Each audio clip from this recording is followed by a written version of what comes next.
Good morning বন্ধুরা, তোমরা সবাই কেমন আছো? আশা করি ভালো আছো, আর আমিও ভালো আছি। তো আজকের ভাবলাম একটা ব্লগ করি, কিন্তু ব্লগ করা আমার পক্ষে সম্ভব না, কারণ আমার ক্যামেরা ধরার কেউ নেই। তো এখন বাজে ভোর 5টা, আমি উঠেছি 4টের সময়। একা ক্যামেরা অন করে একা করে ভিডিও করা, বড় ভিডিও করা সম্ভব নয়, তবুও ভাবলাম একটা করেই দেখি। ছাড়বো না বলে ভেবেছিলাম, তারপরে ভাবলাম করেছি যে কালে ছেড়েই দিই।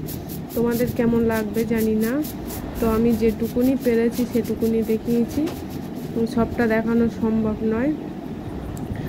তো আমি রাতে হাফ কাজ ছেড়ে রাখি, তা সকালে এই বারান্দাটা যেটুকুনি দেখাতে পেরেছি ঝাঁট দিয়ে, বেশি কাজ করে ঝাঁট দিয়ে এবারে। আর দুটো ঘর রান্নাঘর ঝাঁট দিয়ে মোছা হয়ে গিয়েছে, আমি শুধু বারান্দাটা আর এই ঘরটা দেখালাম।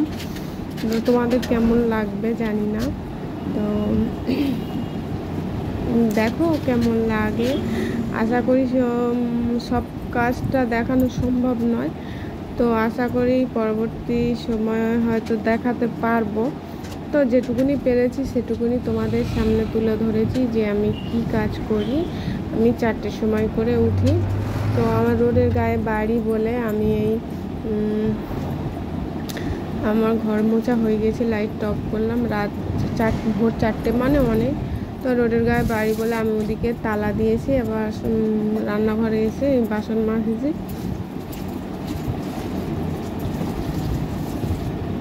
জানি না তোমাদের কেমন লাগবে ভিডিওটা।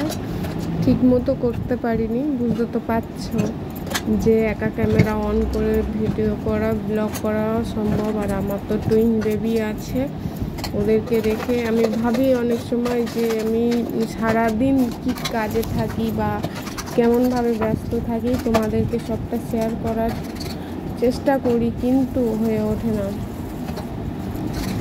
অনেকে ভাবে যে অনেকের অনুষ্ঠানে যাই, সময় দিতে পারি না। এই কারণেই সময় দিতে পারি না, যেহেতু আমি আমার একা হাতের সব। তাছাড়া বড় কথা হচ্ছে আমার টুইন বেবি আছে না, ওদেরকে সামলে, সংসারের কাজ সামলে আমার তো করতে হয় না। তো আমার বাসি কাজ তো অর্ধেক রাতে সারা থাকে, আমার সারা হয়ে গিয়েছে। এবার আমি এই মুখ ধুচ্ছি, মুখ ধুয়ে স্নান সেরে ছাদে চলে আসলাম। জামা কাপড়টা দিয়ে দিলাম।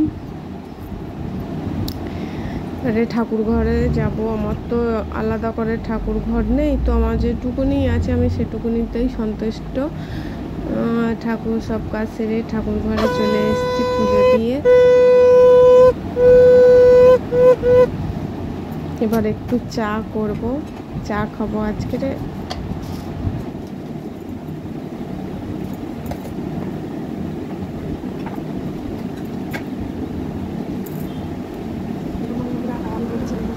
চা নিয়ে বসে পড়লাম। আমি একটু অনেক ভোরবেলা উঠেছি, যেহেতু একটু চা তো খেতেই হবে, সবারই খেতে হবে। সকালবেলা উঠলে স্নান সারার পরে সবারই খিদে পায়, আমারও একটু খিদে পাচ্ছিল। তো আমি একটা বিস্কুট আর 1 কাপ চা নিয়ে বসে পড়েছি।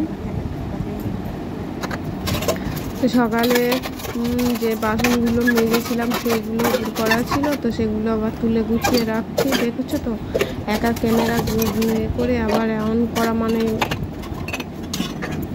খুবই অসুবিধা হয়।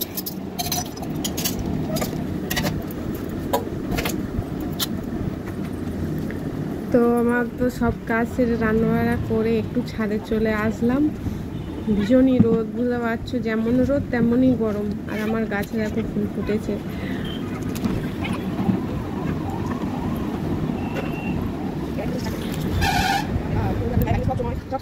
আমি একটু আবারও বিকেলবেলা একটু চা নিয়ে, বিকালবেলা তো কোনো কাজ নেই, বিকালে একটু চা নিয়ে ছাদে চলে আসলাম।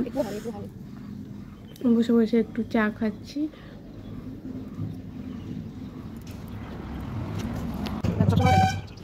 আমার তো একদম রোডের গায়ে বাড়ি, সব সময় গাড়ি যাচ্ছে, আর জলের ওপরে ঘর।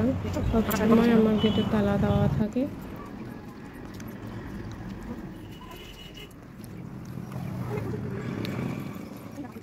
এটা হচ্ছে আজকে মানে সোমবার বিকালবেলা গাছে ফুল দেখো। শীতকালে হলে ফুলগুলো থাকবে না, টবগুলো থাকবে না, কারণ শীতকালে তো একটু বেশি ছাদের উপর থাকা হয়। আমার ছেলে সব ছুঁড়ে ফেলে দেবে, ফুলগুলো ছিঁড়ে ফেলে দেবে। তো আজকের ভিডিওটা এই অবধি রাখলাম।